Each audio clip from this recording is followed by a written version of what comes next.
শেখ হাসিনা কি আসলে পালিয়ে যেতে পারবে? কথাগুলো বলবো, তার আগে কিছু কথা আপনাদের বলি এবং কিছু মেসেজ দিতে চাই। সেটা হচ্ছে, অতি উৎসাহিত হবেন না, বিকজ এখনও আমাদের বিজয়টা আসে নাই। হ্যাঁ, একদিকে আমাদের জনগণের বিজয় হয়েছে, সেটা হচ্ছে গত 15 বছরে বাংলাদেশের মানুষ এবং স্বাধীনতার পরে বাংলাদেশের মানুষ যেটা করে দেখাইতে পারে নাই, সেটাই জেনারেশন জেনারেশন করে দেখাইছে। এটা আমাদের অনেক বড় বিজয়। কিন্তু বিজয় মানে এটাই না যে স্বৈরাচার চলে গেল, নতুন একটা সরকার আসলো, এটাই বিজয় না। বিজয় করতে হইলে আর অনেক কিছু আছে। স্বাধীনতার আসল স্বাদ পাইতে হইলে আমাদেরকে থাকতে হবে। শুধু অন্য সরকার গঠন করা পর্যন্তই দায়িত্ব শেষ তা না।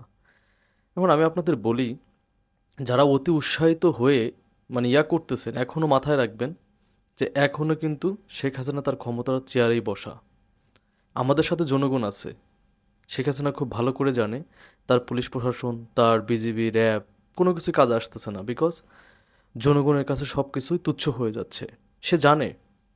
তারপর আমরা এখনো চূড়ান্ত বিজয়টা পাই নাই। এই জন্য আমরা কেউ উল্লাস করব না। আমাদের বিজয়টা আগে ছিনিয়ে আনবো। একটা কথা আপনাদের আমি মেসেজ দিই, সেটা হচ্ছে রাজপথ ছাড়া যাবে না। রাজপথে আছি, রাজপথেই থাকবো এবং রাজপথ থেকেই ফয়সালা করব। আপনাদের যাদের অনেক ক্ষোভ ছিল না, যাদের অনেক ক্ষোভ ছিল যে সাংবাদিকরা করতেছে না, নিরপেক্ষ ভূমিকা পালন করতে পারতেছে না, সরকারের চামচামি করতেছে, আমরা ছিলাম না? আমরা তো ছিলাম আপনাদের সঠিক তথ্যগুলো দেওয়ার জন্য। আমরা তো স্বাধীন বাংলার বেতারকেন্দ্র হিসেবে কাজ করছি। আমরা সাহস নিয়ে আপনাদের পাশে দাঁড়াইছিলাম, কথা বলছি। এখন আপনাদের সাহস দিচ্ছি।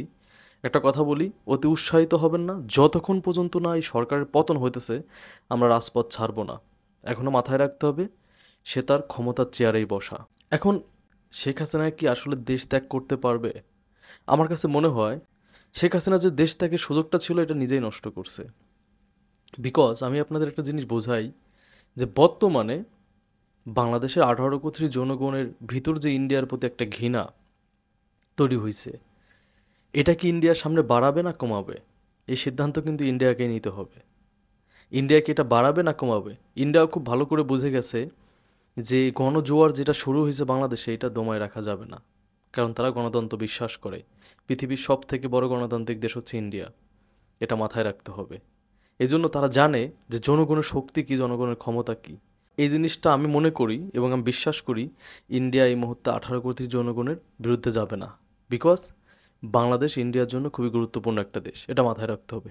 বাংলাদেশে ইন্ডিয়া প্রতি বছর $14 বিলিয়ন বিজনেস করে। এটা মাথায় রাখতে হবে আপনাকে, ভুলে গেলে চলবে না।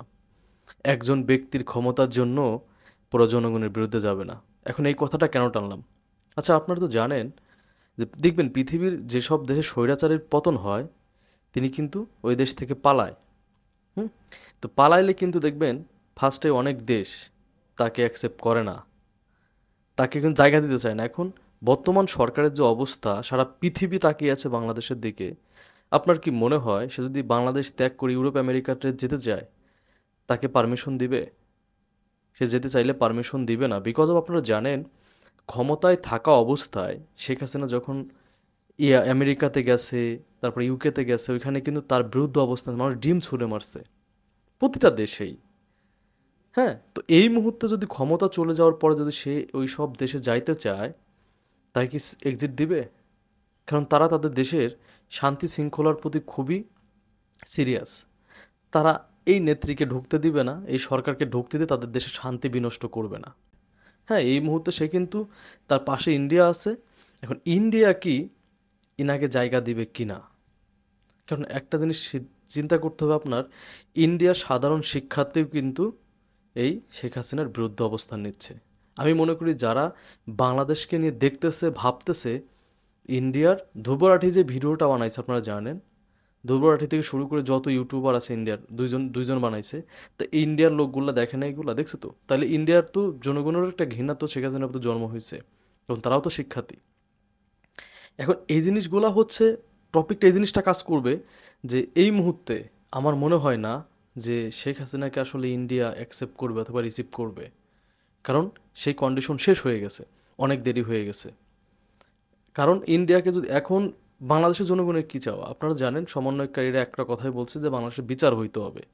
হ্যাঁ, আমরাও চাই। সত্যি আমরা বিচার চাই। যে ভাইদের মারা হইছে এদের বিচার করতে হবে। আর সেনাবাহিনী একটা কথা বলছে, আপনারা কোট করছেন কিনা জানি না।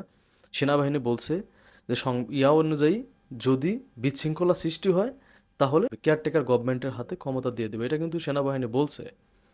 তো সেই ক্ষেত্রে একটা তো ঘটতেছে।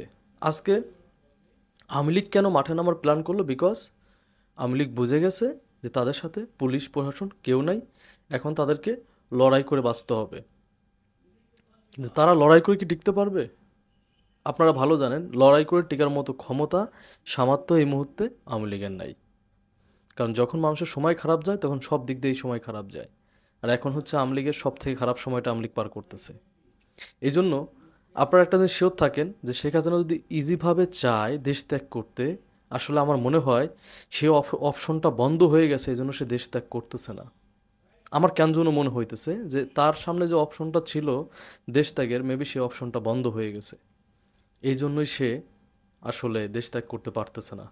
যাই হোক, তবে একটা জিনিস শিওর থাকেন, রাজপথ ছাড়া যাবে না। এই সরকারের পতন হবে ইনশাল্লাহ, কিন্তু রাজপথ ছাড়া যাবে না, রাজপথে থাকতে হবে। রাজপথ থেকে আমাদের অধিকার আদায় করে নিতে হবে, কারণ আমাদের একমাত্র ঠিকানা রাজপথই। ইনকিলাব জিন্দাবাদ।